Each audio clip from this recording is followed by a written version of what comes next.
Assalamualaikum warahmatullahi wabarakatuh. Baiklah, kita lanjutkan saja materi berikutnya, yaitu fungsi dan kedudukan hadis dalam pembentukan hukum. Fungsi dan kedudukan hadis dalam pembentukan hukum diantaranya yang pertama sebagai takkid. Takkid ini memang penguat, dan takrir. Takrir itu artinya penjelas.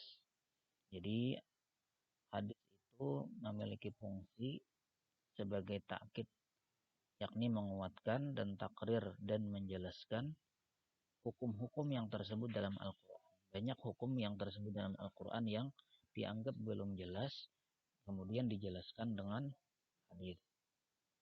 Nah, berikutnya yang kedua, fungsi hadis ialah memberikan penjelasan terhadap apa yang dimaksud dalam Al-Quran. Dalam hal pertama, menjelaskan arti yang masih samar atau ijmal. Ijmal ini artinya masih umum. Seperti kata salat. Karena dapat saja salat itu dipahami sebagai doa sebagaimana dipakai secara umum pada waktu itu. Jadi salat itu secara bahasa maknanya doa. Sedangkan di Al-Quran menyuruh sallu, salatlah. Nah, kalau tidak dijelaskan, maka kemungkinan para sahabat memahami salat itu berdoalah. Nah, supaya jangan samar, lalu Nabi menjelaskan. Kemudian Nabi melakukan serangkaian perbuatan yang terdiri dari ucapan dan perbuatan dalam rangka menjelaskan apa yang dimaksud salat pada ayat tersebut. Lalu Nabi melakukan salat, di mana kata Nabi salat itu perbuatan yang diawali dengan takbir dan diakhiri dengan salam. Akhirnya sahabat mengerti yang dimaksud salat di situ adalah gerakan tertentu yang sebagaimana dicontohkan Nabi Muhammad, bukan dalam arti doa. Kemudian merinci apa-apa yang ada dalam Al-Quran, disebutkan secara garis besar, misalnya menentukan waktu-waktu sholat yang disebutkan dalam Al-Quran. Dalam Al-Quran disebutkan inna sholata kanat 'alal mu'minina kitaban mawquta. Sesungguhnya sholat itu merupakan kewajiban yang telah ditentukan waktunya. Nah, tapi di Al-Quran tidak disebutkan kapan waktu zuhur, kapan waktu asar, tidak. Nah, lalu hadis menjelaskan waktu zuhur dimulai dari tergelincirnya matahari. Nah, hadis ini yang merinci. Nah, kemudian fungsi hadis berikutnya membatasi apa-apa yang ada dalam Al-Quran. Yang disebutkan secara umum, misalnya hak waris anak laki-laki dan anak perempuan. Disebutkan dalam Al-Quran, lidzakari mithlu hadzil unthayain. Bagi anak laki-laki itu dua bagian anak perempuan. Itu kan masih umum. Nah, lalu dijelaskan dengan hadis. Kemudian memperluas maksud dari sesuatu yang tersebut dalam Al-Quran. Misalnya Allah melarang seorang laki-laki memadu dua orang wanita yang bersaudara. Bersaudara ini kan masih umum. Bisa saudara seayah, bisa saudara seibu. Lalu diperluas Nabi Muhammad bahwa yang dimaksud saudara di situ bukan saja saudara ayah, tapi juga saudara seibu. Nah, berikutnya menetapkan sesuatu hukum dalam hadis yang secara jelas tidak ada dalam Al-Quran.